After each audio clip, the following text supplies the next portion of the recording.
Katanya, di balik pabrik gula yang tua itu kadang suka muncul suara perempuan. Pakai gaun panjang, wajah pucat, dan kepalanya terpisah dari badannya. Bukan buruh, bukan karyawan, tapi noni Belanda. Pabrik gula di Indonesia itu ada banyak banget kan, dan masing-masing itu menyimpan kisah misterius. Dan salah satunya itu yang ada di film Pabrik Gula ini. Di antara banyak varian hantu, kenapa sih yang muncul itu noni Belanda? Apa cuma karena pabrik gula ini biasanya didirikan pada masa kolonial? Atau sebenarnya hantu noni Belanda dan pabrik gula ini memang punya nilai sejarah yang kelam? Hai guys, terima kasih udah mampir di video ini. Saya Reza Tebu, dan sekarang kamu lagi ada di segmen Batagor. Disclaimer, buat yang takut horor, tenang aja, karena yang horor di sini cuma muka saya.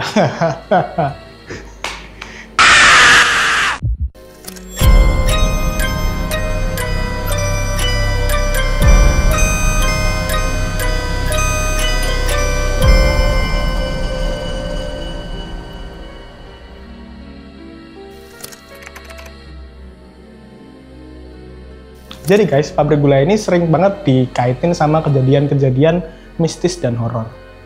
Di masa penjajahan Belanda, tepatnya di abad ke-19, sejak diberlakukannya sistem tanam paksa atau kultur stelsel, banyak pabrik gula yang didirikan, khususnya di Pulau Jawa.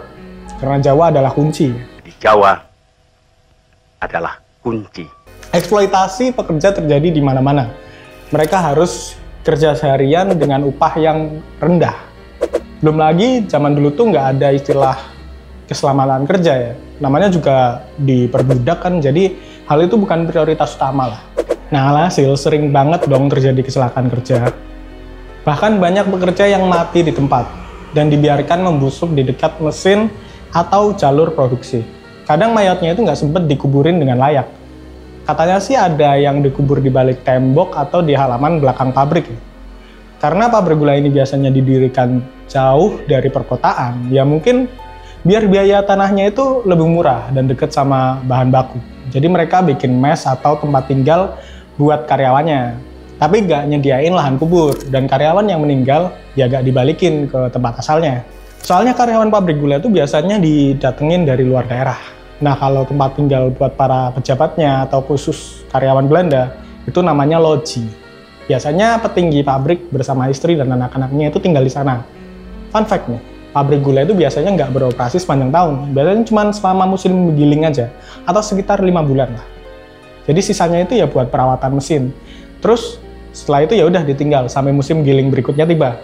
Nah, bayangin deh, pabrik yang segede dan seluas itu ditinggal selama berbulan-bulan. Apalagi ada mayat-mayat yang dikuburnya nggak layak. FYI aja, lokasi yang digunakan dalam proses syuting pabrik gula ini itu pabrik gula Gondang Winangun yang berada di Klaten dan udah nggak beroperasi sejak tahun 2017. Tapi film ini kan berdasarkan thread di X ya. Nah, jadi kalau di X itu diperkirakan adalah pabrik gula Semboro yang ada di Jawa Timur. Kabarnya sih pabrik tersebut masih beroperasi hingga sekarang. Di balik pabrik gula tua, ada dunia yang nggak bisa dilihat sama orang biasa, yaitu Kerajaan Demit. Pabrik gula yang luas dengan lorong-lorong gelapnya pasti nggak cuma ditempatin sama satu atau dua jenis saja. Masing-masing dari mereka itu punya kasta. Nah, makanya bisa dikatakan Kerajaan Demit. Karena yang tinggal di sana ada dari kasta terendah sampai yang tertinggi. Dan salah satu yang unik adalah penampakan noni Belanda. Noni Belanda ini sering banget terlihat dengan kondisi kepala yang LDR-an sama badannya. Konon katanya ini ada sangkut pautnya dengan kejadian di masa lalu, saat Jepang menjajah Indonesia. Di tahun 1942, Jepang menduduki Indonesia dan bikin Belanda kewalahan. Karena yang dibawa Jepang ini adalah militer, sedangkan Belanda yang tinggal di Indonesia kan nggak cuma pasukan militer ya, tapi ada wanita, orang tua, juga anak-anak. Mereka yang nggak bersenjata ini kemudian kabur, tapi nggak sedikit yang ditahan sama Jepang. Sebagai bagian dari propaganda, Jepang juga menghancurkan semua peninggalan Belanda, termasuk patung, arsip, bahasa, dan lainnya. Jepang berdalih mereka mau menyelamatkan Indo dari penjajahan Belanda. Rakyat Indonesia yang sebelumnya menderita di bawah pemerintahan Belanda ya akhirnya juga ikut nyerang warga sipil Belanda dong. Alhasil ada 80.000 wanita dan anak-anak Belanda yang jadi tawanan Jepang. Karena kondisi kamp tawanan yang buruk, ratusan warga sipil Belanda sampai ditemukan meninggal dunia. Gadis-gadis Belanda biasanya diambil buat dijadikan budak seks tentara Jepang atau yang dikenal dengan sebutan Jukun Yanfu. Banyak tawanan Belanda yang dipindahin ke kamp Jakarta. Tapi kamp cowok sama cewek itu dipisah, biar mereka nggak berhubungan seksual. Ya akibatnya mereka malah berhubungan sesama jenis. Mungkin karena udah nggak kuat juga ya nahan nafsu gitu. Udah di penjara mikirnya nafsunya. Memang Jepang yang membawa misi propaganda Asia untuk Asia ke Indonesia menganggap kalau noni Belanda ini nggak sekedar warga biasa, tapi dianggap sebagai simbol kekuasaan kolonial.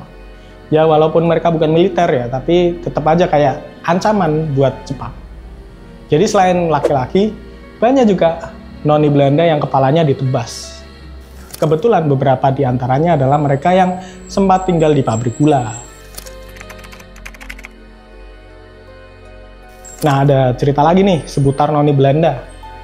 Karena pabrik gula yang dikelola sama Belanda kan ada banyak ya. Nah, kisah yang satu ini berasal dari Jawa Tengah. Tepatnya di pabrik gula Banjartama yang sekarang udah berubah jadi rest area. Di balik megahnya bangunan bertema kolonial ini, terdapat sosok paling terkenal yaitu Noni Yolanda. Kematian tragisnya itu diawali dengan kasus perebutan lahan, di mana saat itu yang masih tinggal di rumah dinas yang juga masih termasuk komplek pabrik. Tiba-tiba kediamannya itu dikepung oleh massa yang mau ngerebut tanah tersebut. Mereka ketakutan, Yolanda pun kabur dari rumah. Tapi karena tergesa-gesa, Yolanda gak sengaja kesandung dan akhirnya jatuh. Naasnya lagi, wajah cantiknya itu tertancap benda tajam sehingga ia mengalami pendarahan berat dan akhirnya meninggal di tempat.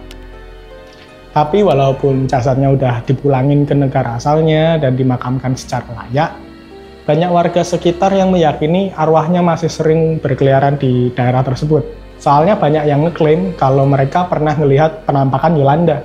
Berbeda sama penampakan hantu pada umumnya, Yolanda ini kadang gak nyermin. Malah dia kelihatan lebih anggun dan rapi. Beda sama hantu Jawa. Ya ada juga yang bilang pernah melihat wujudnya dengan wajah pucat dan mata yang berlumuran darah. Tapi kamu nggak usah takut buat kesini, karena rest area ini juga dipenuhin sama dagangan dan arsitektur yang menarik serta instagramable. Bahkan walaupun dibalut dengan cerita horor, tempat ini masih jadi destinasi favorit sih bagi mereka yang melintasi jalur tersebut. Nah, segitu dulu ya cerita kita kali ini. Kalau kamu punya topik lain yang mau dibahas, boleh banget loh komen di bawah. Jangan lupa juga subscribe atau tonton konten lainnya. Stay curious, stay mysterious.